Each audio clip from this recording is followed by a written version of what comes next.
It's Off Exit 10, presented by Capital District Sport and Fitness.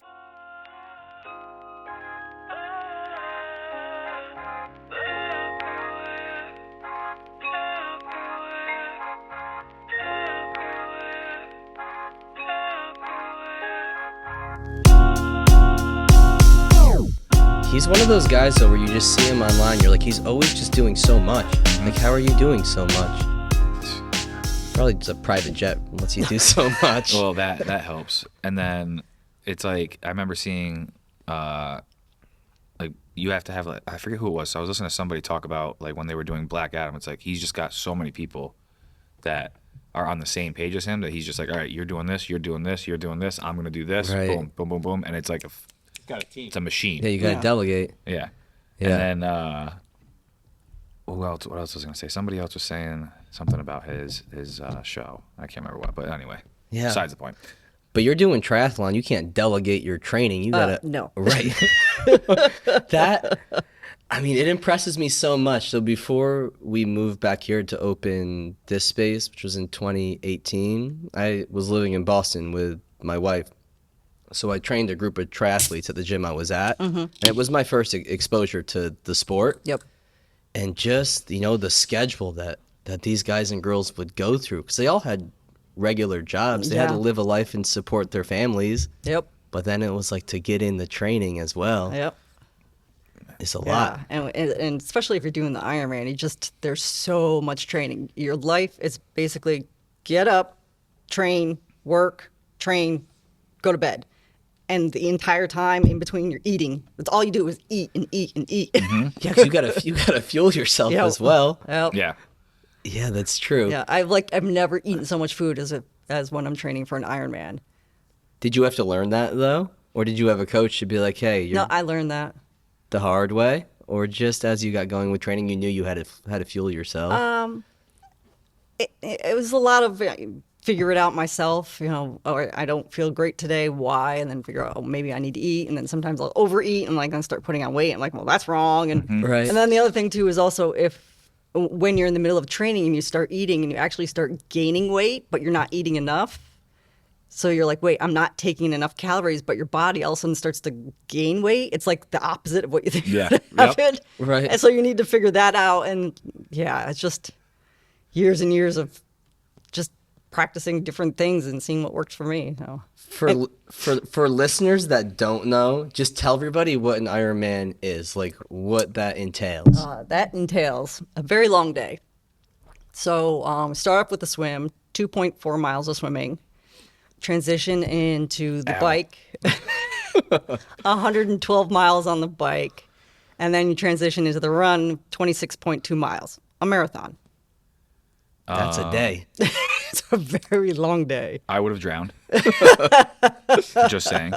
Definitely would have drowned. The swim is the shortest part of the whole thing. That's just the warm-up, really. It's like, hey, here you go. We're going to give you a nice 2.5 mile swim, and you get to go bike a lot and run. Yep.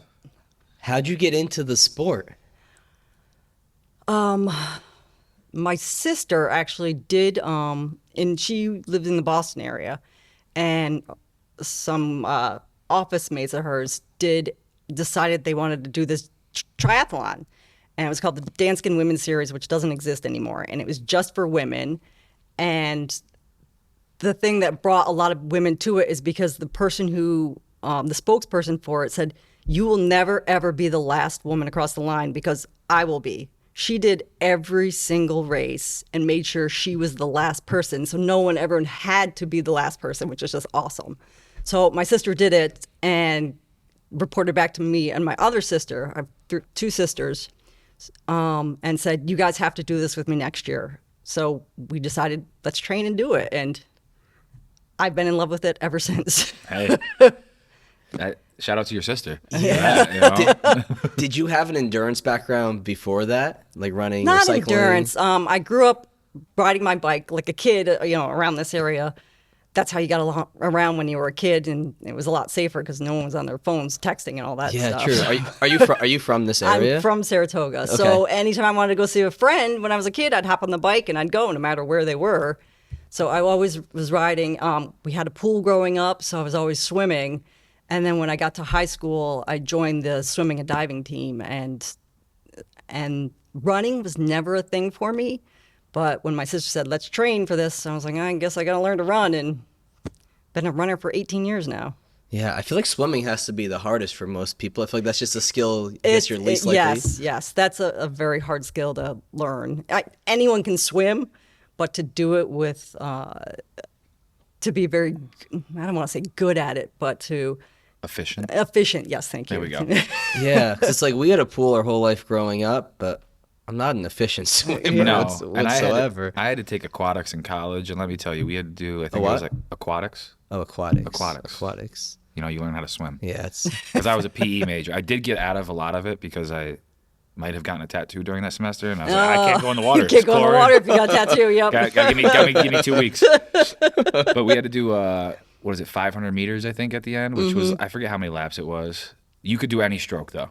So let me tell you, I started out with whatever, freestyle, right? Is that, you know, your normal? That's your normal. Normal style swimming. I did like 2 lengths, and I was like, backstroke. We're going. And I just cruised along on the backstroke the whole time. It was great. Backstroke comes in really handy. Every once in a while, I have to flip over on my back and catch my breath. Yeah. Or if you have like a little bit of a panic attack, that's where you go over to your back to calm down. So That makes sense. Yep. So you don't have to, you can just get there. You just got to get there. Swim, you can swim any way you want. Whatever gets you from point A to point B, that's what you do. I could doggy paddle if I You wanted really could. swimming's one of those sports like with high schoolers in here that we have where you're like, do you like swimming? They're like, I hate swimming. Like 10 out of 10 kids will to. say 10 out of that. 10. Like runners don't hate running, I feel like, but every swimmer's like, I hate it. They say they hate it, but they really love it. Yeah, it's like, they hate it because they hate it, I feel like, more when they're doing it like for practice. Yes. They like the competition Yes. or doing it on their own. But then when it's like practice, they're like, I got to do this. I'm Yeah, like, yeah. What did you do growing up swim? School and club? I did high school. High So school. modified and then into varsity. Yeah, this is where things are crazier now because you have school sports, which is crazy, and then you have club sports, which is even crazier. And Yeah. then kids get involved in both.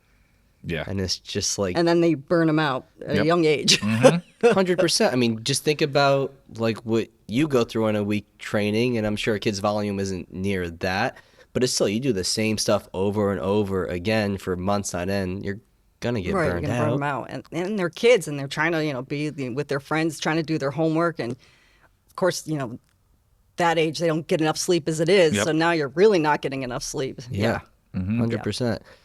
So you start then, and then what was this race you did this past October? You said, or November? It was the very end of October.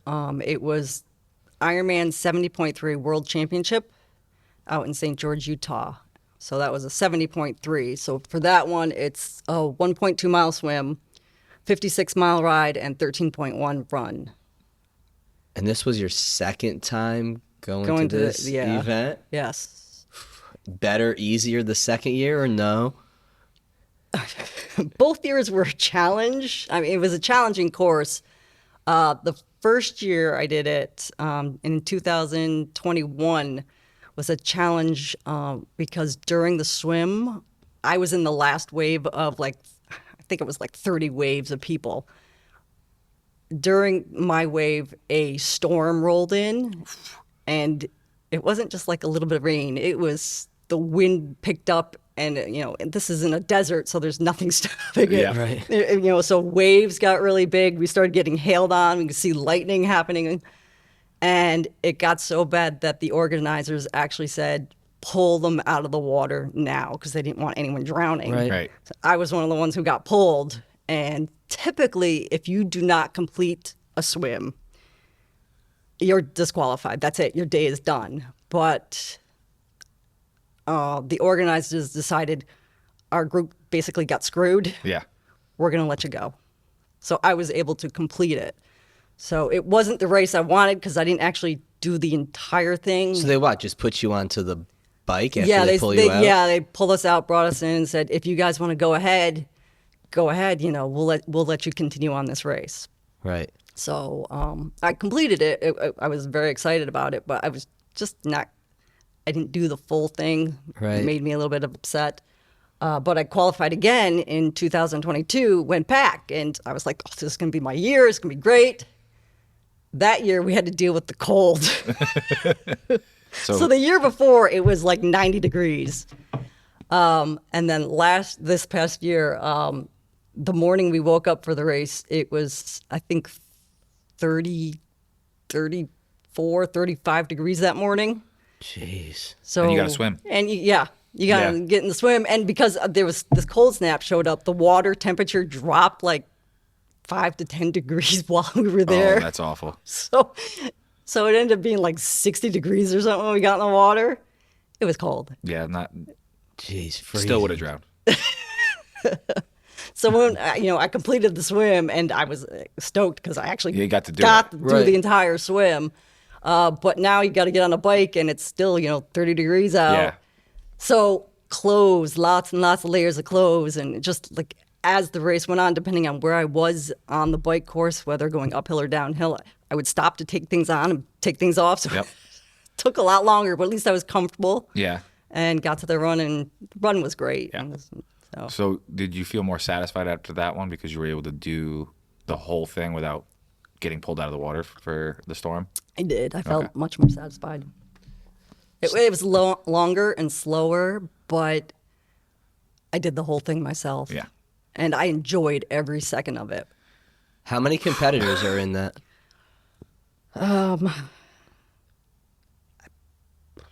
Believe it was about 2,000 women on the day I competed, and the men competed the next day, and I think there were close to 4,000 men the next day.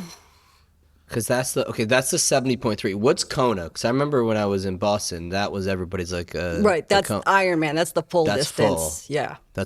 Is that something you have aspirations of? I do. That one I see as being much harder for me to get into. I think it'll be once I hit my later ages, because obviously as you age, people start dropping out. And so as long as I stick with it, I think one day I'll be able to go to Kona. So that's the one that's got the full marathon, right? Yes. And then what is it? You said the other one you did was how long of a bike ride? But this one, Yeah. 56 miles. And then the For Kona a full is 112. 112. Okay. Yeah. And then Kona you have to qualify for. Yes. Then that's Yep. that's the hard part. And there's Yes. what, certain races you do that qualify Well, yeah, you? the Ironman 70.3, I had to qualify for that one as well, but I don't want to say not as many people want to go. Kona is like the race that everyone wants to go to, so it's Right. a lot harder to get to it. Yeah. How many races do you do a year? Typically around, we'll just say 5. Some years it might be 3, other years it might be 8. So Right. Is it structured like specifically like I want to peak for this and peak for that? yes, And, yeah, you have your A race, your B race, and your C race. So you figure out what you want to have as your A race. Like this past season, Ironman was my A race. So all the other races I did leading up to it were just basically practice. Some of them I would just go out and just do it like it was a training day. Other days I would go and it was a training day, but more like I was racing. So race pace stuff and Right. trying to eat like I would on a race. Do you have a coach that structures all of your training or do you do it yourself? I do it myself. How much time does that go into things? Not so much anymore, just because I've been doing this for so long. Right. So I've kind of figured out what works for me. Mm-hmm. But I do sit down and actually write myself a plan, and I typically do that right about now. I'll start to figure that out, what I want to do. Yeah, because like in the gym, and we don't do it as much in here because our athletes, like high school and college, are very seasonal. Like we may have them for 3 months, 4 months, maybe a little bit in season. But if you had a team all year, you see this in the Olympics, people will write like a macro cycle. So they're playing for like from now until I get to, say, the Olympics or a big event. And then they'll have like mesocycles, so it's broken down even more in microcycles. Do you see things like that? Like here's my A race, and then I'm working backwards from it? Yeah, and I do that per season. Right. Yeah, so I'll pick an A race, and then what races around this area or somewhat locally that I can travel to do my practices at, and then add that training in. And usually it goes in stages of about 3 weeks of like really pushing it. Okay. And sort of a recovery week, and then another 3 weeks of pushing it, and it just keeps raising every time. You hit the recovery week, relax, and then the next 3 weeks are a little bit harder and just continue on like I that. mean, that makes sense. You know, and I think of even, you know, again, referring to in here, like a power lifter does like very similar. They do 3 weeks Right. of like heavy lifting, then 1 week of like deload, 3 Yeah. weeks. And Well, then, that deload is when your body makes those adaptations Yeah. from when you just pushed yourself. Yes, Yep. yeah. Yeah, and also keeps you from getting yourself injured too. Yeah. Just letting Right. the body recover a little bit. I'm Right. sure, especially with the intensity that like in distances and everything that you have to do for your training, it's like you got to give your body some Yeah. time to. And even in the middle of like the 3-week cycle, if something just doesn't feel right, you know, I used to push through it, and of course I've been injured here and there before, but now I've learned just stop, take a day or 2 off. Yeah. I'm not going to lose that fitness in 2 days. That's the psychological thing, though. Like, I It feel like is. when you're younger, like, yeah, like your body's whispering something, but you'll just Ignore ignore it. it until it starts screaming at you. Well, also when you're younger, your body just kind of handles it better. Yeah, that too. Yeah. Yeah, that as well. There's definitely a thing where you're just like, at some point you learn. Like for me, it's when I tore my pec when I was powerlifting. I was probably 26. And I was just like, okay, like I really just can't go about things like I've been. Just Yeah. not thinking about recovery, Right. doing crazy volume and intensity, and just thinking I'll be good. My body can handle this. Do you track, like, do you use anything to monitor like HRV and recovery and things like that? Or you just listen to your body? My Garmin watch. It does have a built-in thing to tell you, it tracks your heart rate, so you kind of know when things are off. And every morning when I wake up, I'll actually look to see what my resting heart rate was overnight. And if it's, and then I know what my baseline is, and if it's like 5 beats or higher overnight, I'll kind of cool my workout. And if it's even higher than that, I might just take that day off. Because I know that's a sign that, you know, your body's working a little too hard, needs some Yeah, that's smart. What's your resting heart rate usually? 40. It's impressive. What do you think yours is, Paul? Higher than that. It's probably somewhere in the like 60 range. I Yeah. would think 65, 60 probably. I wonder That's what. good. Yeah, what's Hold on, I could tell you. I was gonna. Oh yeah, I mean everybody Somewhere. knows now. With Somewhere, all these, Yeah, with all 'cause these, it's on the all watch, these yep. watches on. Whose was crazy? I think like look up Lance Armstrong's back in Oh. the day. Oh, I I'm think, sure his is I remember like I read probably in his the was 30s. In the I would- 30s. yeah. Crazy. Yeah. I'd like to know what Jack LaLanne's was. 32. 32 There you go. is. I wonder how low you can get. 32 is like. They're like, I think that's Dead. pretty much. I would think there's I mean, a I've limit. heard some of the the really good cross country Nordic skiers and stuff. They have like super low like that, like 30. Yeah, and it's just nuts. But Yeah. your heart's efficient, and it when you're doing endurance sport, your heart actually does grow in size and becomes really strong. So it doesn't take very much to push all that blood through your 62. system. Paul, 62? 62. All right, you'll get to 40 one day, Paul. 62. Get a few more bike rides every week. Yeah, a couple more times on that goddamn bike over there. There you go. Yeah. Yeah. Hate that thing. I mean, It's a how, love-hate. how much have you had to learn? Like, do you read like the physiology and things like that to pair with your training? I mean, understanding like the heart's going to grow bigger and be able to fill up more and I pump do. more. I like and- to read a lot just to, because you're always learning. Even though I've been doing this for 18 years, there's always something new I can learn, and I will also test things out too to see. Well, this they suggest that this will work really good for your training. Let's try that. And does it work for me? Does it not? Right. And everyone is different too, so you don't know until you try it out for yourself. Yeah, I think that's like us in here. Like, we're not going to program something for somebody unless we've been through it ourselves and knows what it feels like Yep. and knows how it fits into like the overall scheme Yep. and plan of a program. The amount of times I've sat at this desk and wrote an exercise down, I'm like, hold on.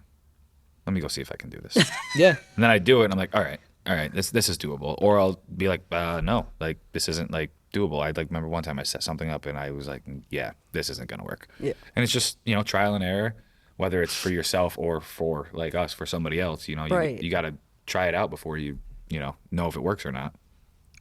Do people ask you to like program for them all the time? I have actually started mentoring some athletes. Oh, cool.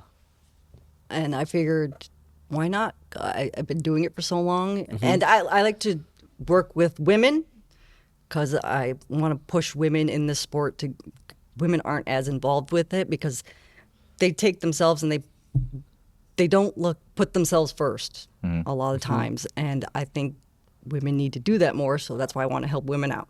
But I also like to help people who are new to the sport because I have a lot to offer. In all the years I've done stuff and figured stuff out, and I don't really look at.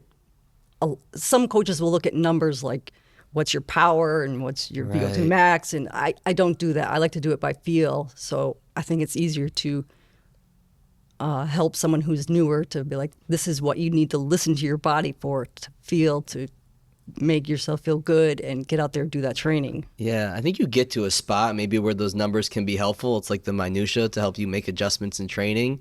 But yeah, early on, it's like just get consistent, Yeah. learn to enjoy it. There's and- so much involved with it. You don't need to add all these other numbers into it Right. You now. don't need to overcomplicate it at No. the beginning. You know, you just got to do it, feel it out, and then go from there. And it's just like, you know, any sport that is using, every sport uses analytics now for everything. Yes. Yeah, like we train a lot of baseball players in here, and the analytics, like in any sport, is crazy. You have a high school kid who wants to know how the baseball's spinning and the speed and this. You're like, dude, just work out 3 times a week consistently, and then we can worry about the other shit. Right. But- Yep. That comes down the road. Oh, Yeah, it's way exactly. way down the road.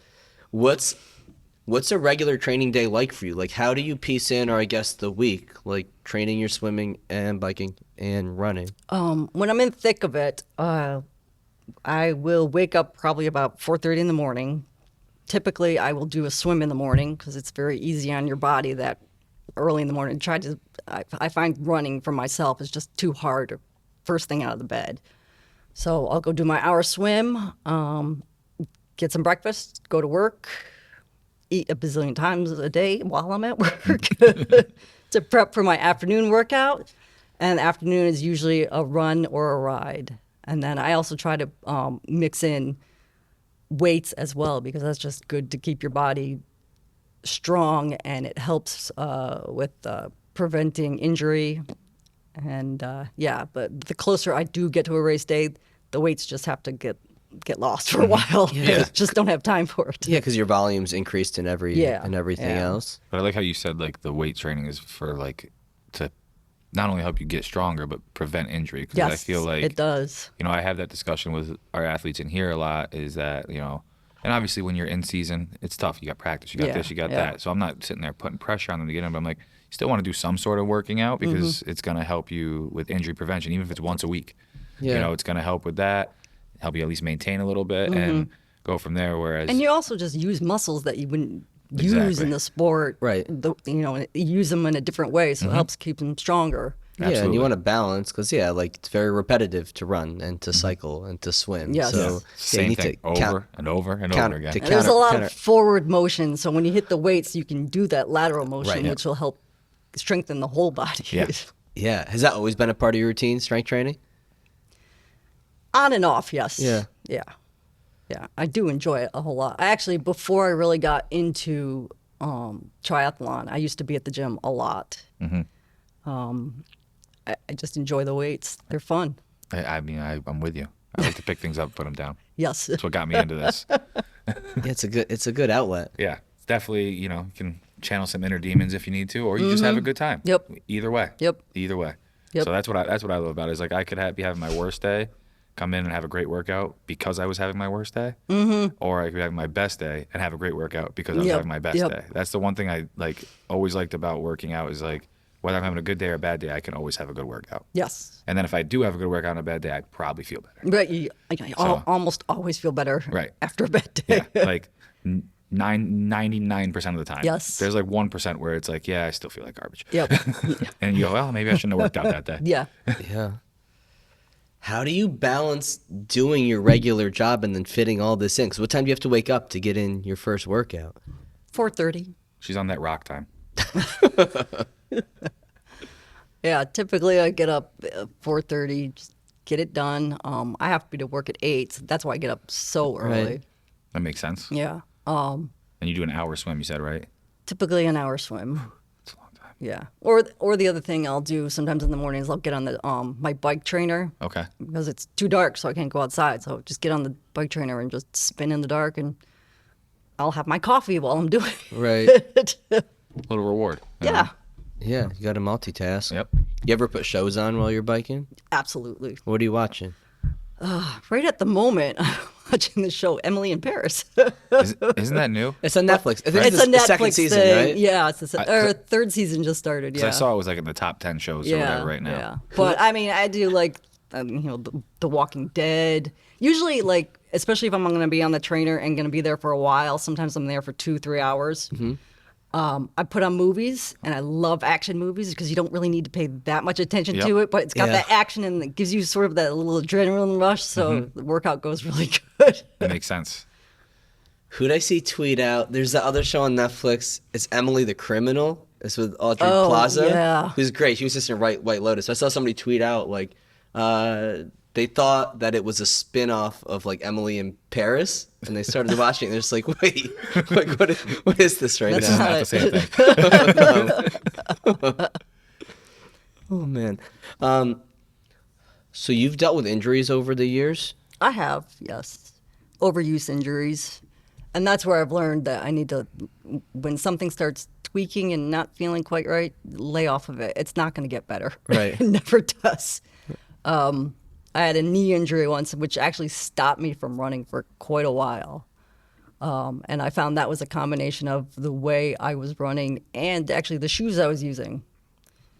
So ever since I switched shoes, I've never had knee injury issues ever since. So It's funny. I talk about that with kids all the time in here, or Yeah. adults too. Like, right shoes for the right thing. yep. Like, and they're like, really? I'm like, yeah. Yes, it does make a absolutely. difference. And then all of a sudden they get a pair of like training shoes for Mm-hmm. lifting. Like, wow, That makes a huge this difference. is way different. Yeah. I was like, yeah, it does. And they're like, this, now I understand. Yeah, I went and spoke with someone, and they said, when you're picking out your sneakers, don't pick it for fashion. And of course, everyone wants that's what you wanna great, do. the great sneakers, but when it's for training, don't pick out what looks pretty. Pick out what works for your body. Mm-hmm. And yeah, ever since I've done that, I've been great with the injuries for running. Yeah. So Have you ever had any stuff with like swimming, shoulder stuff, anything like that at all, or mostly not just the knee thing? shoulder. I've had an elbow issue, which got so bad that I actually went and saw someone else who you guys have had on the podcast, Dr. Kim. Oh yeah. Oh, yes. Shout out Dr. Kim. Shout out Yes. Dr. Kim. So I went and saw him and had some of the stem cell injection, and I had an elbow where I could barely do anything at one point just from overuse. Mm-hmm. And now I would say it's probably about 90% healed. Hey, The stem So- cells are cool. I It is feel cool. like that's a big piece of the future. It's Yeah, like I think so. It's like so new in this country. Mm-hmm. And like, if insurance ever gets behind it, maybe not. That would be really nice. right? Yeah, I mean that's the trouble with it, but it's it's definitely a big piece of the future just It in is. terms of Yeah, helping yeah, people 'cause heal. you're taking your own body and putting it back into your body. Mm-hmm. It's not going to reject it. You're not going to have issues there. It's not surgery where you're being opened up where you can have infection. Right. Yeah. It's just brilliant. Yeah. Well, and there's plenty of professional athletes. I mean, Kobe Bryant's one of them. That had to go overseas to do it. Yeah, but I've been hearing about. You know? Yeah, when I started researching what to do because I didn't want to have surgery, and I was seeing a lot of athletes are having it done, and Mm-hmm. But they'd with have to great go overseas. success. Yeah, They have to go overseas a lot of times to do it because they couldn't do it here. yeah. And then they would do it and come back and be great. And it's like, obviously, there's some sort of science that's working there. Yeah. Yeah, I think just to like restart your healing process in Mm-hmm. an area that just doesn't get good circulation and can't really heal fully on its own. Yeah, it's so important. Yeah, shout out Dr. Kim. So what's your training like now? Because you got to just take a giant deload after the World absolutely. Championships. Now I'm doing nothing. I mean, much needed for your body, Yeah. I'm sure. Yes, yeah. After my season was done, it's just you just need to step away, take time, because if you keep doing it, you're going to burn yourself out. You're going to end up hating it. So I've just been kind of sitting around, enjoying myself, hanging out with the dogs, seeing friends who I don't really get to see very much, Yeah, That's true. fair. hanging with family, and yeah. So actually on Monday coming up, I start up again. So I've taken like 2 months off, and now I'm like itching. Yeah. Which you want that. You want the itch to be able to go out there and do it and enjoy it again, and like, yeah, let's get this workout done, as opposed to, oh God, I have to work out again. Yeah. Right. So have you mapped out everything for like 2023? No. No. I mean, I have my races mapped out, but I don't have the actual training schedule mapped out yet. I'm just basically going to start getting back in the gym to get my base back to a good base level before I hit the training schedule I need to do. During that 2 months and change or whatever that you've been off, did you do any like weight training at all, or just complete off? Complete off. Yeah. The only exercise I was doing was walking. And then you didn't go crazy like that?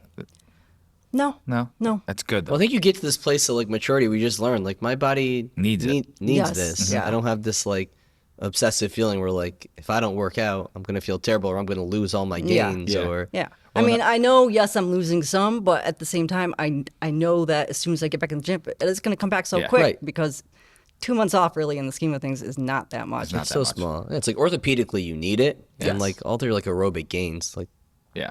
they'll come Yeah. right back. Yeah. For me, it'd be more of like the mental side of it, like the feeling, the therapeutic side of it, I guess you could say. Oh, yeah. You know, that I get from it, where I would feel like, okay, how can I get that from something else? Which I'm sure I would figure that out. And I'm sure that's what you do as well. Yeah. So that was more like where I was coming from with that. But yeah, obviously your body needs a break, you Yeah. know? Like you got to take that break. Yeah. No, and being able to go out and hang out with friends, that's kind of the outlet. Let's go out and do something because I don't go out during the season, Yeah. My ass is in bed at 9 o'clock. Yeah. Yeah, for sure. I mean, that makes sense though. That's your outlet, because you're like, I don't get to do this. Now I get to look forward to it. You do that for your 2 months and you're like, all right, I'm sick of people. I'm going Yep. to Yeah. go back to my training. Yes. Yeah. This episode of Off Exit 10 is brought to you by Anchor and the all-new Anchor Pro, crafted to endure the most high-performance workouts without the high cost and space requirements of a standard cable machine. Named the best portable cable machine by Men's Health Home Gym Awards, Anchor provides the full functionality of a cable machine in one small space-saving unit. Designed with user-friendliness in mind, Anchor can simply be attached to any squat rack or placed on any wall in your home gym using its intuitive sliding track mount. With up to 65 pounds of resistance, Anchor is built for high speed and controlled exercises alike, from cable presses and rows to chops and lifts. The Anchor has been a game changer for us here at CDSF, and now you can enjoy the same professional quality cable machine in your own home gym by heading over to anchortraining.com and using code CDSF10 for 10% off your order today. Get all the benefits of a cable machine without the high cost and installation fees. Enjoy the portable luxury and space-saving performance of Anchor today by going to anchortraining.com and using code CDSF10 at checkout. That's anchortraining.com, promo code CDSF10 for 10% off your order today. What's the highest you'll build up to in terms of like your volume on like biking and swimming and running? Like, will you get close to race distance or no during the week? Like The swim, absolutely, because 2.4 miles really isn't that far. So, yeah, Right. I'll get to that. The bike, typically 100 miles will be my max.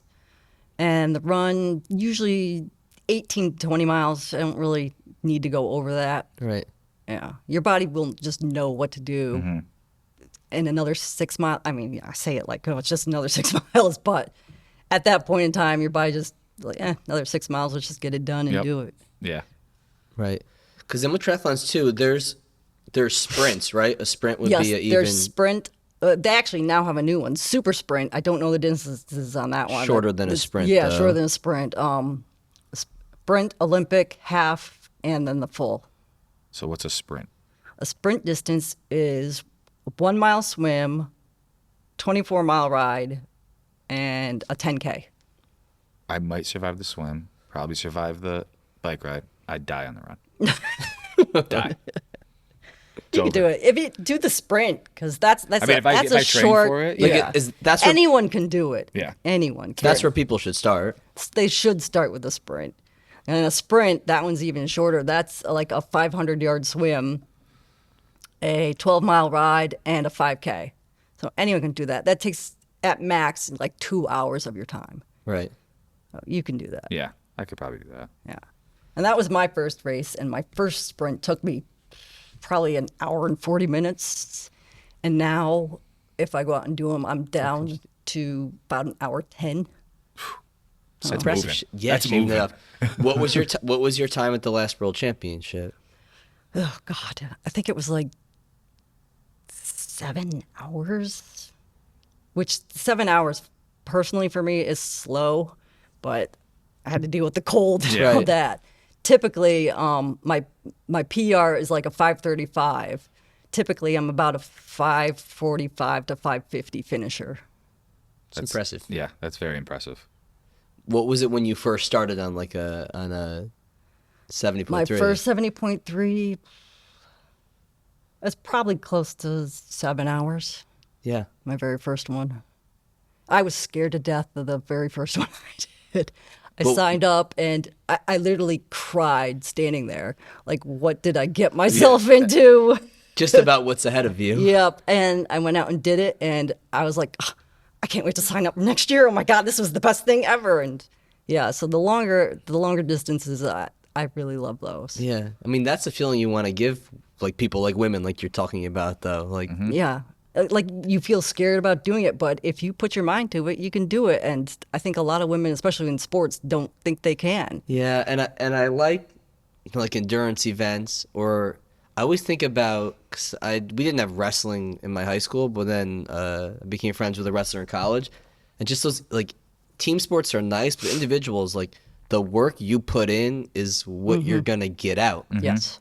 And I just feel like it's teaches that lesson, or it's just a nice thing to have. Yeah. And the reward you get both physically and mentally Yes, from it. Like yes. like you said, after you got done with it, like you were anxious and nervous, scared, all that at the beginning. You got done. You're like, hell yeah! Like, Yep. I'm gonna do it again. Yep, So absolutely. it's like your mindset completely flipped because you saw what you were able to accomplish, and like that's something like with endurance, anything endurance related, you're gonna get out of that. Like, I hate doing anything endurance, but every time I get done with it, I'm like, all right, that was good. Right. I feel good. Your mind is your biggest enemy. Mm-hmm. If you can get over your mind, your body will go a long ways. That's what I used to tell Yeah. everybody when I trained them in New York was like, your mind will quit before your body will. Absolutely. Like, your mind will tell you stop, but if you just keep going, Yep. you'll keep going. You will. And it's a crazy thing what your mind will try to do and what your body can do. Yes. Yeah, you learn to recognize it though, like that feeling, like, okay, this is gonna suck, Yep. and then you go, okay, Yep. we're just gonna do and it. That's all of training. It's like, "God, this sucks," but when you're done the workout that day, you're like, I feel good. You know. Embrace the suck. Yeah. Yes. Yeah, Absolutely. That's what it is. Mike's always in my head. Whenever I go do any sort of cardio thing, Mike's like, hey, the only way you can like improve your heart health is VO2 max. The only way you improve your VO2 max is cardio. And I was like, yeah, you gotta do it. fine. I do want to live longer. There you go. Yeah, and you gotta do it.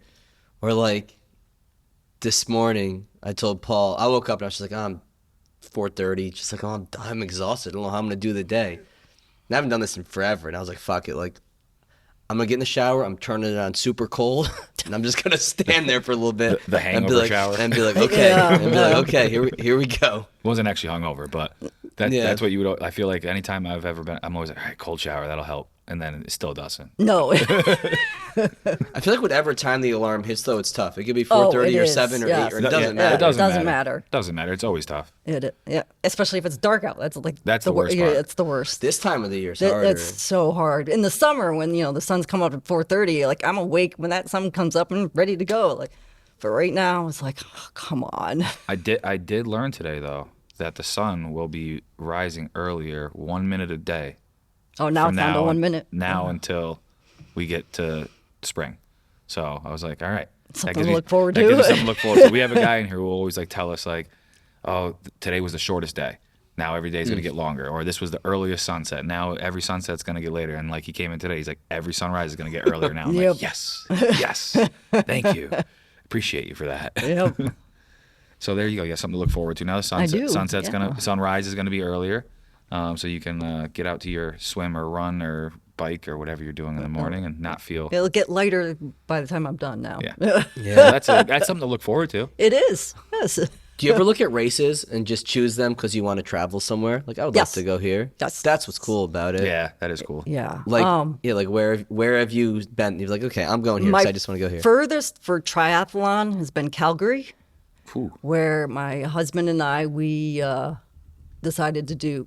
He has friends from college that live out in Calgary, so I was like, let's go out there. So we took a road trip to the race, drove cross country via the U.S., went and did the race, and then drove cross country back via Canada. So That's pretty sweet. that was a lot of fun. And the furthest I've just been for a race is actually Hong Kong. Whoa. Whoa, that is far. It's definitely farther than Calgary. Yeah, I went to Hong Kong, and my husband and I did a half marathon out there. Oh, that's cool. Does he train too? He is a runner and a cyclist, but not a swimmer. Yeah. I've tried to get him into it. He's just not his thing. Not his thing. So That makes it easier though when you have like a partner at home who also is training with you or eating a certain way. It makes things way easier to just like it does. And it also helps too because some people don't have that partner that will push them and like go out. You need to do this even if you don't feel like it. Just get your workout done. right. Some people's partners will be like, oh, "You're training again." Like, Yeah. and that's another problem. That trying to improve yourself and better yourself and get your training in, but then you have your partner who's always complaining about why are you going to do this? Why do you need to race? And That's like all aspects of life though. it is. That's It all. is. Like I see it in like this gym wouldn't be what it is without Sam, my wife, just because she'll motivate me. She allows me this. She understands why Yep. we're here such long days. Which is a big reason why you made that decision to do this. Oh yeah, because when we were still in Boston, we got married in maybe September of 2017, and then in October she was like, "Hey, we're gonna move back to New York in January." I was like, "Oh shit! Like, what are we gonna do?" She's like, "Oh, you're gonna open the gym." I was like, "Really?" She's like, "Yeah, that's what we're gonna do." And she's like, "Okay, here we go. Nice. Here we go. We're gonna do it." Yeah. But- So to have someone there at home supporting you doing it helps a lot. Well, and it's also like when you don't want to do it, they'll be like, "Come on, you can do Yep. it." As opposed to like you're like, "I don't want to do it." Like, it's okay, you don't have to Yeah. today. Like, Yeah. it's nice to have that person be like, hold you accountable too. Like, not only are they gonna motivate you, but it's also like on those days you don't want to do it, but you know you have to. They'll be there to be like, "Hey, and give you that little let's push do it." to Or, help you get out the door. you know, with him, maybe he's like, "I'll go do it with you right today." You know, Yeah, that type yeah. of thing. So Yeah, there's like cycling. He comes out and cycles a lot with me. Yeah. And the two of us are a little bit competitive, so that also helps in the training. So we're Yeah. kind of racing each other Yeah. while we're out. Yeah, cycling gets crazy though. Like those what's it called when everybody's together? The Peloton. Yeah, right? Peloton. yeah. That gets aggressive. Oh yeah, some of the yeah. When you got that group of people and everyone's pushing everyone, trying to be like, "I'm gonna beat you." I'm gonna beat. Yeah. Yeah. And then what did I see? Speaking of cycling, I saw something, stupid TikTok thing or Instagram thing. It was like one of those things where, and again, it's probably fake, but it's like, where's the Tour de France? And the person was sitting there like, Europe. And I was like, I hate people. I hate you all. Like, it's France. It's in France. And yeah, it Like, tells you. And those have you ever seen like a big crash with the biking at all or anything like that? I've been in one and I've seen one. Because I remember seeing, in the Tour de France, these big Oh, when they massive pile up. Oh pile up, God, and yeah. it's like, I mean, holy shit. I haven't been in anything like that. Does it But get that's messed up. It gets congested like that too, though, in Ironman. It does, yeah, because there's so many people doing it. So yeah, Yeah. it does get congested. It was in 2019. I did Lake Placid Ironman, and at one of the feed zones on the bike, those get very congested. What's a what zone? A feed zone. So on the bike course, they have areas where they provide you water and drinks and stuff, and you can stop or you can grab it on the move, and those always get very congested. And you have to watch for cyclists coming in and out. You have to watch for people coming in and out to hand out the stuff. And I saw someone drop a bottle, and this poor guy hit it on his bike, and over the handlebars he went, Oh, right in front of me. That was like, oh, shit. Yeah. yeah. Yeah, he hit the ground, but he popped right back up. I don't know if he kept going, Yeah, but right. Did you keep going in the one that you said you said? oh no, I didn't. Yeah. I left in an ambulance. Oh. Okay. So that was What'd you do when you fell off? I was in a race in Lake George, and that particular day it was raining out, like really hard. The road became flooded with water. There was a pothole that I couldn't see because it was submerged in the water. Hit it. and just The bike stopped, and I went over it and landed on this shoulder and broken clavicle. ooh. Yeah. So yeah, it you went, Is it still pushed up or did it heal? No, I had to have surgery. You had surgery on it. Yeah, the bone snapped and tented the skin. Thankfully, it didn't break through. Yep. But yeah, I've got a plate and screws. I know what that's like. I had that happen. That was my arm. When I broke my arm, it was tented too. Ugh. Yeah. Yeah. And like I knew something was wrong when I like realized I'm sitting on the ground like what the hell, and I stood up and I was like, oh, something's not right. Yeah. And then I touched it and I was like, oh, it's broken. Yep. Well, it's probably a good thing too. You realize that sooner than later because if you move the right way, like could have. Well, there's also that adrenaline rolling through you that you don't feel any pain. Yeah. I think probably about half an hour later, once I was in the ambulance, and I was like, oh, I don't feel very good. Yeah. Started to get a little nauseous. Yep, nauseous, and started pumping in like a lot of drugs. So, Yep. yeah. Yeah, man. Yeah, yours was your senior year, right? Senior year of high school. Football. Yep. Broke my arm. Ugh. Had like a second elbow on my left arm. Oh, And now there's 4 plates and 12 screws in there, and they are not coming out. no. They are staying there. Yes, they are. But yeah, it was. I distinctly remember like my head coach and our quarterback came over, saw me, and had to like walk away because like it was that, and like I was sitting there and I moved my arm, and then the guy who came out was he was kind of our team doctor, but not really. He was just like, yeah, don't touch your hand, just hold it like that, and I was like, okay. Yeah. And then they were like, we're gonna get it a stretch. I was like, it's my arm, I can walk off the field. So I walked off and walked into the ambulance and left. I was like, it's not my legs, I can walk. But yeah, that was you're right, that adrenaline is there because I didn't like feel it really, and then I got to the hospital and I was like, oof, this. Yeah. I think that's the only time I ever actually swore at my mom. Not like around her. Right, I've done that before. But like at her, right. like, you need to not come over here right now. Like so it's definitely a different type of pain that you get from that. But luckily you obviously recovered from that and whatnot. Do you still have the like screws and stuff in there too? Yeah, that's staying there. Yeah. Not taking that out. I know sometimes they'll go in and like, because he even said he's like sometimes they'll go in and take them out or whatever, and I was like, you can just leave. Yeah, the doctor did say I could have them taken out. I'm like, why? Then I have to recover from that being taken out. Right, exactly. Just let it stay there. I was like, as long as it's gonna not hinder me from anything else, leave it there. Yeah. So. Yep. Yeah, good point. And then, so we first got introduced through Liv, shout out Liv, who's a member at the gym from rowing. So how'd you get into rowing on top of all of your other training? COVID, actually. Okay. Yeah, so COVID happened and everything shut down in March. And as a triathlete, all my races got canceled, and I'm like, I need to do something. What can I do? So I really started hitting the indoor rower. We have one. And in the summer, the Saratoga Rowing Association said, hey, we're going to do Learn to Row, and we're going to do it in singles if you want, because it's outside, we can do that. So I was like, let me try it. I did and fell in love with it. So then I started rowing. And that's a great sport. And it actually complements triathlon really well. Just on the endurance, on the endurance front? Yep. I find that it's great for, I don't want to say simulating swimming, but the breathing technique that you use with swimming, you have to do that with rowing. It has to be very controlled. So the two go hand in hand really well. Yeah, I remember when I did CrossFit, we obviously used the erg a lot. Yep. And when I learned how to breathe on it properly, was a game changer. Yes. I would fly on that thing. Yep. Now, I'm not doing any endurance on there because I was like, I want to go fast. Right. So like if I had to do an endurance thing, like I would always gas out and like die. But whenever it was just like, all right, it's a sprint, I'd be like, all right, we're good to go. And because I could get my breathing down and I was like strong enough to pull it like hard enough, you get the calories going and whatnot. Definitely could see how that simulates like swimming, breathing and whatnot, and how that would be beneficial. There weren't any races during like that COVID There were shutdown none. period. For how long?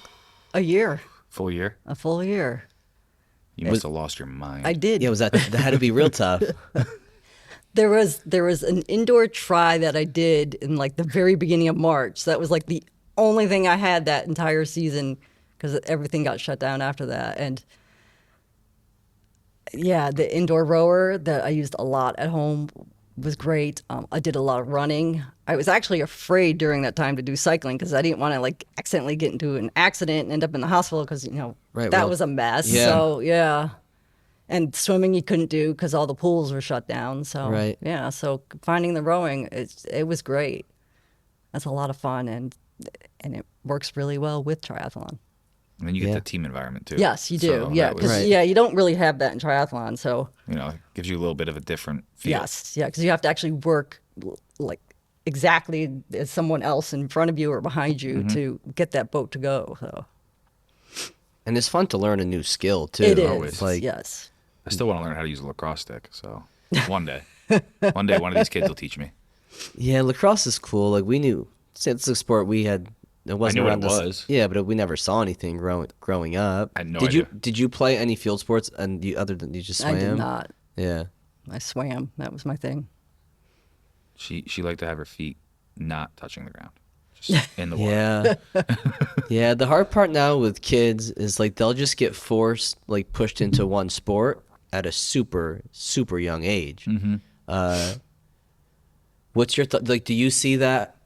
I do. At all? Yeah. I see that with a lot of kids, and they're either pushed into just one sport and you have to do it like all the time, or okay, this season we're doing this season we're doing this season we're doing this, and there's no break. And I'm like, you're a kid, just let the kid have some fun. Right. Mm-hmm. When I was growing up, I'm glad my parents let us play the sports, but they just let us. What do you want to do? And swimming was our thing. You know, when we were really young, it was like softball. We did that. But it wasn't like they forced us. Do you want to continue to do it? Yes, I do. Okay, let's get you into the next season. And yeah. Yeah. It's like just the pressure from college. Like that was something we never thought about growing No, up. absolutely not. Like I was talking to one of our adults in here today, and she was asking me like when I got into sports because we were talking about the Buffalo Bills player and then other stuff.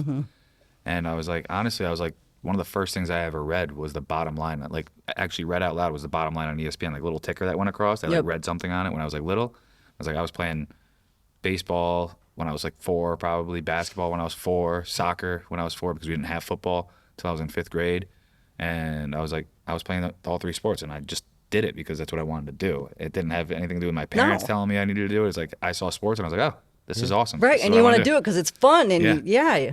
Like that was it. It's not a competition when you're 6 years old. No. Your brain's not built for competition No. when you're 6 years old, 7, 8, 9, 10, 11. Like, I was definitely the kid at 6 years old that was keeping score. I think you can. I think you can. Well, be, it's one thing when you're doing that, but To it's be when com- like all like the adults are Yeah. like, Overly like Yes. Yeah. right. Like I was definitely that kid though at 6 years old that was like, yeah, Mom, we won like 6-1 or lost like Right. 10-6, and she's like, why does it matter? Or I guess Like, I just mean like they shouldn't feel the pressures Yeah. of like when you're playing a sport when Yes. you're 6, 7. yeah. 8 Like years you can old.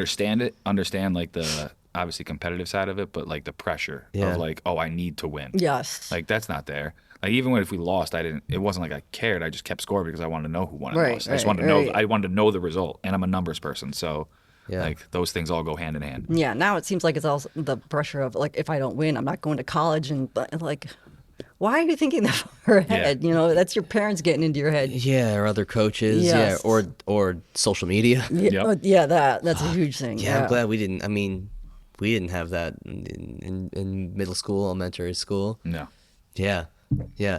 That Bills guy. He's doing talking well. now, right? Yeah, he's breathing, doing well. breathing on his own. he Yeah, last I heard, he was opening his eyes, and this morning he was breathing on his own, and then this afternoon during a team meeting he FaceTimed and he's able to talk because now he doesn't have the breathing tube in. oh, good. Because that was the only reason he wasn't able to talk because he had the tube in. So once they took that out, he FaceTimed the team. He was able to talk to them, talk to a bunch of the guys, gave them, I'm sure, a motivational speech of some sort. So it's really good to see that going on and see him getting better because it was scary. Like, Yeah. Especially as somebody that played football, you watch that happen. It's like I've never seen that ever. You saw the Right. play, Jody? I see the play. I don't need to see it. Yeah, no, No, we we won't don't pull play it it. Yeah. No. Jay, you saw it? Yeah. Scary, dude. Yeah. Yeah, it's like one of those things that you see and you just like, I mean, I've seen things through the years that I can't unsee that now. So Yeah. Right. Well, and I forgot, somebody brought up there was a hockey player like in the late 90s, Chris Pronger. He took a slap shot to the chest, and the same thing happened. But it has to hit you at like the right It's the right time like, when your perfect heart's timing. in the right rhythm. This episode of Off Exit 10 is brought to you by Drink Alchemy. Fatigue and brain fog affect us all, destroying everything we pursue. Whether as an athlete, artist, creator, or entrepreneur, our mind holds the key to performing optimally. By combining the most potent organic nootropics found in nature, Drink Alchemy delivers sustainable boost to creativity, memory, energy, and focus in one epic beverage. Stop pumping your body full of excessive amounts of caffeine and unknown proprietary blends from other energy drinks, and get clean energy from Drink Alchemy's natural nootropics like lion's mane, L-theanine, and caffeine from green tea. Used by Olympians, D1 athletes, MMA fighters, and entrepreneurs, Drink Alchemy has become a huge part of my daily routine, making sure I'm functioning optimally during long days of coaching athletes, running CDSF, and getting in quality workouts myself. So do yourself a favor and ditch the energy drinks loaded with caffeine, other stimulants, and who knows what else, and head over to drinkalchemy.com today. Live with your mind unbound and save 10% off your order by using code CDSF at checkout. That's drinkalchemy.com, promo code CDSF for 10% off your order today. What's your job that helps allow you to do all this training? I work for an architect. I've been there actually now for, I think this year, 24 or 25 years. Been there for a while. I work for an architect, basically learned on the job. I went to school for fashion design. Went to school in New York City. I grew up here. I realized when I was in New York City, I hated it. Not the city itself. I mean, I love it, to visit, but I don't want to live there. And that's where fashion takes place. Right. It's like there or LA probably is what you got and like around I here. did not want to be there. So it's like, I'm done. So I came back home, and this architect was looking for someone to work on interiors. And I just kind of fell into the job and learned on the job. And so now I put together drawings for buildings and do architecture stuff. And I enjoy the hell out of it. Commercial and residential. Commercial, residential, yeah. Most of our work is in Saratoga. We recently started branching out to like Albany and Latham and a little further south. But That's something I had to learn a bunch in here. It's just like all of the codes and all that goes into like design. God, yeah. Because I was like, okay, let's open a gym in Clifton Park. That sounds great. Good area. Let's do it in a warehouse. Like that's nice and easy and a good vibe. Then it's like, okay, like let's get these plans drawn. And then it's just like months and months and months. Yeah. You think it's so easy, but it's not, because you got to think about every little thing. You're putting those drawings together. So and you have to meet all the codes. Right. Whether they be, the state codes, city codes, and then you have American County. Disability codes. Yeah, the ADA 88, code. yep. Yeah, because when we first drew this place out, I wanted to save floor space and put the office up top, but we would need some type of elevator for ADA code. Yeah. I was like, well, that's not in the budget, so I guess the office is going down below. Yeah. You definitely would get less distractions if it was up there. Yeah, that's real. Mike goes into his cave. Yeah, I mean, I love it because like I just talk to so many awesome people all day in here, but then sometimes it's like, okay, I got to get stuff done. I think the other night I texted Paul and Dan, I'm like, I'm going in the office. Don't let anybody come in here, please. And we did good. We kept him in his cave and handled business out here. But yeah, it's definitely be a lot easier if our office was up there. Right.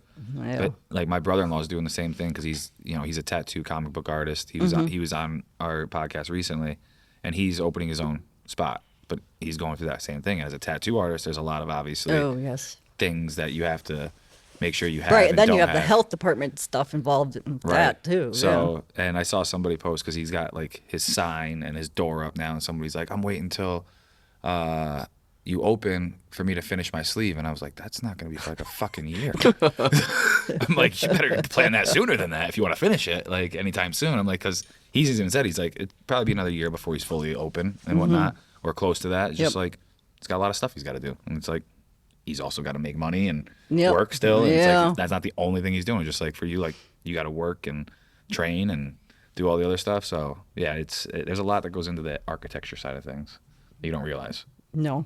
Yeah. Like I said, I learned that when we started doing this. Yeah. But then you view everything differently. Like I'll go into places, so like, oh, like this is why that's like that. And you have to have that. Yeah, and the other thing too is when you get a client who calls and says, "Oh, I want to change something," it's really easy.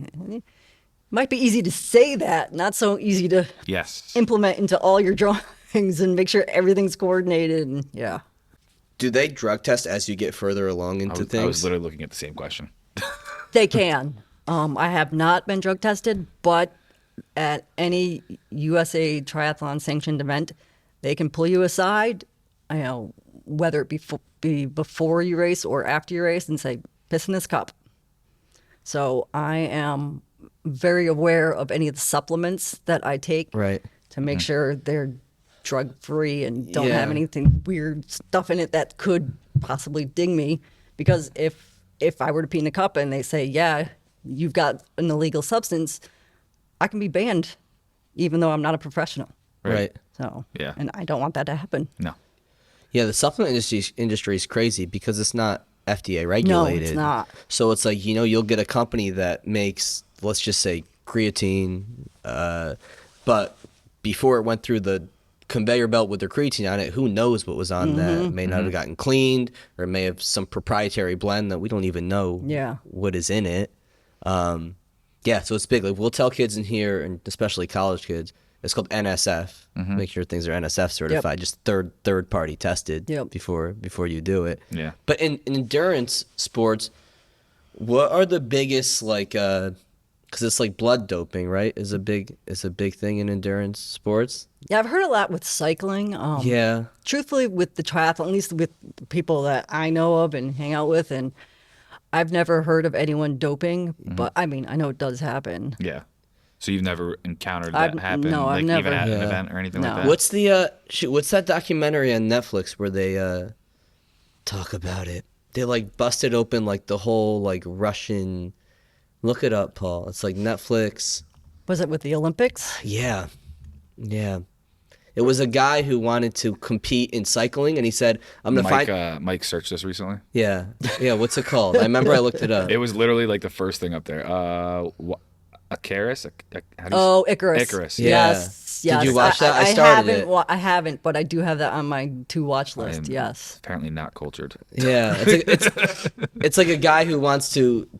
He finds somebody to help him like dope to try to like.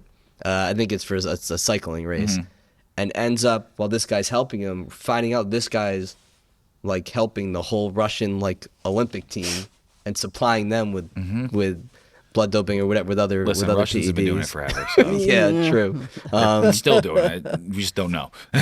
And they were doing it this past winter. Yeah. Yeah, Like they've been doing it forever, trying to figure out ways around it. But yeah, I mean that makes sense that he was. Let me go to this guy, and then finds out that they're all, helping the entire Russian team. Yeah. yeah, crazy. And I remember when like the whole Lance Armstrong thing happened. Like, Yeah, that was Oh, that was big. insane. And then the next guy, who was the next guy too? Landis, Floyd yeah. Landis. Oh, Yep. yes. well, he got caught first, didn't he? Really? Like, because Lance kind of got caught, but then like was able to have deniability. But then it came out that he Eventually, lied yeah, again. it came out. Yeah. And I think Landis got like banned first, and then Lance got. I think that's- something like that. But I do remember that. Well, it's like baseball in the '90s. Like Yeah. everyone was doing it. Everybody was. The guy who got first was doing it. Well, same with the guy who got second, third, fourth, fifth, sixth. The guy who had 60 home runs was doing it, and same with the guy that had 50, 40, 30, 20. They all were. Yeah, there's probably a 10% that weren't. I'd say during that time frame. Yeah. Like, probably a 10% out of the entire Major League Baseball that weren't doping. Jeter. Yeah, he's one I can think off the top of my head. Like, there's Yeah. very few guys, but he's like the first one I could think off the top of my head. Probably Mo. Hopefully Griffey. Griffey, as far as we know. He never popped up on anything. So, Yeah. but yeah, it's interesting the doping thing because we've had that conversation in here. Like, do you allow it? Do you not allow it? That type of stuff with like baseball or something else. And it's like, yeah, it's fun. It's entertainment. It's entertainment. Yeah. And I guess that in the reality that's what the sport, professional sport is. But then we've talked about it with college sports. It's a trickle down effect. Right. And then all of a sudden you have a middle schooler, Yeah. popping No, test. right, yeah. And you're like, wait a minute, hold what on, are you dude. doing? already have enough. Yeah. So that's where you like gotta find that line of like, yeah. And even still, like there's times where I was listening to somebody. It's such a fine line with like the doping too, because like the one guy was saying in the NFL, he would take Sudafed Yes. for congestion, but he had to disclose to the NFL that he was taking it because Oh, yes. otherwise he would pop for meth essentially. Yep. And he was like, so he had to disclose to them, and he could only take so much of it, and X, Y, and Z. It's a very fine line with certain things. Yeah. So. Yeah, and there's a lot of drugs, like just regular old cold drugs and medicine on the market that they have stuff in it that Right, that can pop you on a yeah, test. that can get you. So you got to be real careful. Yeah. What's your plans with your training this next year? Like, what's your biggest focus? Do you want to improve on, do you know anything specifically, or races that you want to do specifically? Well, I have my A race I was that just I'm gonna ask that. shooting. What's your A What's the race? A race? It's Musselman, which is out in Geneva, New York. Okay. It's a 70.3, and I'm hoping to qualify for Worlds out there again. When's the next Worlds? Next Worlds is it's in Finland. Is the next one in August this year. But the one that I'm hoping to qualify would be the following year in New Zealand. Nice. That would be sweet That to would go be sweet. there. That would be cool. And I think Musselman is one of the first races on the docket that will get you to qualify. New Zealand. Is there Worlds every year? There's a Worlds Okay. every I didn't year. know if it was like an every 2 year, every year. No, every year. Okay. Yeah. And Worlds typically, with the 70.3, moves around. So it all over the world. That's why it's, St. George the past 2 years, just because of COVID, and Right. restricted it to there. But why it's going to Finland and then New Zealand. There's been in the past where it's been in like a friend of mine went to France. Been in Vegas, been in Florida, so it's all over the place. Whereas the Kona Worlds for the full Ironman has always It's been always there. in Hawaii, but they actually just announced this year that next year it's being split because there are so many people trying to get to it, and it's harder and harder to do it as just a one-day event, but they can't close down Kona basically for 2 full days. Right. This is not good for the community. So next year, the women's race will be in Kona, but the men's race is going to Nice, France. Whoa. And they're going to start rotating that, where men's races in one area, the women in another, and it rotates around. One of them always being in Kona. I was just gonna say, is it gonna be like women's this year, and next year will be men's? And then in next Kona? year they're going to flip it around. Yep. Well, that's good too, though, because you still keep that tradition there, and I'm sure Yes. like that probably brings in a lot of money for Kona still. Yeah. Right. But like you said, shutting it down for 2 days like that, and I went to Hawaii, and then also my friend is stationed out there, and it's like they are trying to restrict it more travel still and whatnot, just because Yeah. it's like tourism is like it just ruins a lot of the vibe of there, I guess you It could say, does, and like yeah. all of the Yeah. the I don't know how to say it, but like just the nuances of Hawaii and Yeah, like what right. the natural Hawaii is supposed to be and what they want it to be, you Right. know.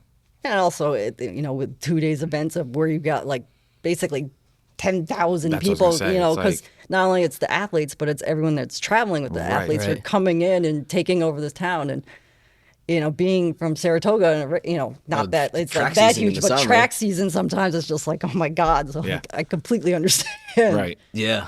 Yeah. Yeah, it's a whole different crowd for sure. Track season. Track season. I've never been. That's a world I don't know No. anything about. You go? I used to. I don't go anymore, but I used to enjoy betting on the ponies. That was fun. Yeah, people get into it. I have friends that are Yeah. into it. I'm on DraftKings, but I'm not on that. I don't mess with that. You don't do that either, do you, Jay? No, no gambling. No, I stay away from I'm that. a slight degenerate. I get obsessed with things. So like if I enjoy it, I'm like I don't want to. I'm Mike, afraid. You'd Oh, yeah. you'd be in trouble if you did. I tell you what though, Mike, those sports conversations that those kids have, you would know every single thing at that point because you would be If I would do it, because you'd be yeah. so obsessed that you would be probably studying every single sport thing. Yeah. That's why. It is fun to go, though. Yeah. Like last year, this past summer, they were trying to get like a take Paul to the track day because I've never been to the track. Saratoga, like I grew up in Chatham. Saratoga's an hour and 10 minutes away. Yep. And I never had a reason to really come up to the track and Right. whatnot. And horse racing and all that hasn't really been like something I want to do. But it's like go there for just like the vibe once. Right, yeah. Like, why Go there not? for the day, you Just- drink, you yeah. hang out with your friends. Would you have a nice eat. track outfit, Paul? I mean, I'd definitely have to, I'd go out and get something for it for sure. Nice sundress, There you go. Nice hat, too. Yeah, the big hats are the thing. That's real. That'd be great. Imagine me in a sundress. No, I've never thought about that once. Jordy just did. That's why he laughed. That's like Jody doesn't want to see the football play. I don't need to see picture Paul in a sundress. Well, I have great legs. Oh man. So women who are thinking about triathlon or any endurance sport and getting into it, like, what advice do you give them when they first reach out or are considering, starting running or biking or triathlon? I say, great. If you really want to do it, you can. I always ask people, what's your why? Because everyone has to have a why of why they're there doing it. Otherwise, why are you doing it? So yeah, what's your why? Why do you want to do it? Some people say, I want to show my daughter I can do this. I've always thought about it. I want to try it, see if I can do it. So whatever your why is, let's get you going towards that. Every time you go out and train, we're going to start you nice and easy because that's where you're at. Think about your why. This sucks. Oh my God, I can't believe I'm running. But why are you doing it? Because I want to show my daughter I can do it. So yeah. That's a great way to approach it. And really anything, like, what's your why? Anything that you want to commit to, like, Yeah. or like try new, like, okay, why do you want to do it? Especially when it's like, I used to do the same thing with clients in New York. I'd be like, okay, you want to lose weight. Why? And they'd be like, well, I want to feel better. Okay, let's dive deeper than that. Yeah. Right. And then it would come out something with kids or family or, being able to be active again and like play sports or whatever it is because they just, can't now because their knees bother them from gaining weight. And it's like, you got to find that deeper thing so that way when you aren't motivated, Right. you stay on it. It's got to mean something to you. Otherwise, you're going to let it go by the wayside because it doesn't mean anything. So, yeah, what's your why? And I, to this day, will, my why changes from time to time, but I still have a why. That's why I'm still out here doing it and loving it. And, yeah, I just love the sport. Yeah. And I'm sure, like, at the beginning, your why was slightly different than where it is now. Yeah. Like, now a lot of it's like, I love the sport. Yep. And then I'm sure there's other underlying things, but that's like your big driving force is like, I love doing it. Yeah. My why was my sisters want to do it, so I want to do it. Let's see if I can do it. I did it, and nowadays it's my why is can I qualify for the next race or something. So Do your sisters still do They it? do not, Okay. unfortunately. I wasn't sure if they No, continued. they have families, and they did the thing that most women do. Families come 1st. Yes, your family comes first, but you also need to put yourself first. And I'm constantly on them saying, come on, let's do a train. Do a sprint with me. But I haven't been able to get them out yet again. Keep being that pest. I'm sure one Yeah, day, one one day day. they're gonna be like, okay, let's go. Yeah. And you're gonna be like, yes, let's do it. Yeah. Because now the tables have turned. One of them got you into it. Now you get Yeah. them Now back see if I into get it. them back into it. Yep. Yeah. Yeah, that's true. But yeah, the why is you're ever evolving, and your why needs to do that with you. Yeah. And to keep you consistent, you have no plans to stop. You're gonna keep going. I don't. Yeah. Like you said, the older you get, the easier it's gonna get for you to qualify. Yes, then there's because less a lot- people in that less and age less group. people. So why not keep going and see what I can do? And Yeah. it's also cool to just do things at an age that people don't think you can do it at. Right. Like one of my whys for like working out is like I want to be the 50-year-old guy in the gym that high school athletes are looking at like, how's that guy lifting that much weight? Yeah. Or how's that guy doing that? And it's like, it's just I like doing it, and it's a consistency and all of that, and it's just like that's part of my why. And then just I have nieces and nephews I want to be able to do things with. So. Yeah. The other thing too is just keep doing it. Is it keeps you young. When you sit down, that's when you start getting old. Absolutely. Keep moving. Body Keep in moving. motion stays Yeah. in motion. Keep moving for sure.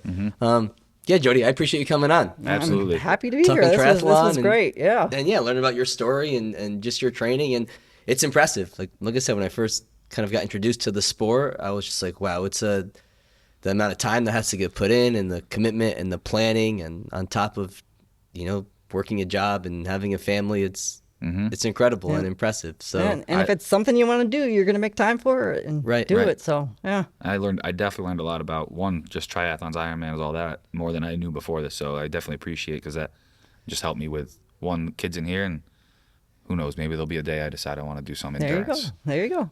Yeah, you never maybe. know. You never know. You never know. Let's get your heart. Let's get your resting Yeah, below 62, get that. Paul. Listen, I'm at 62. I'm chilling. All right. Let's start with that. So, no, Jodi, I appreciate you coming on. It's great to meet you and Yes, talk. good to meet you all. And we'll catch everybody next time. Thank you. Thank you.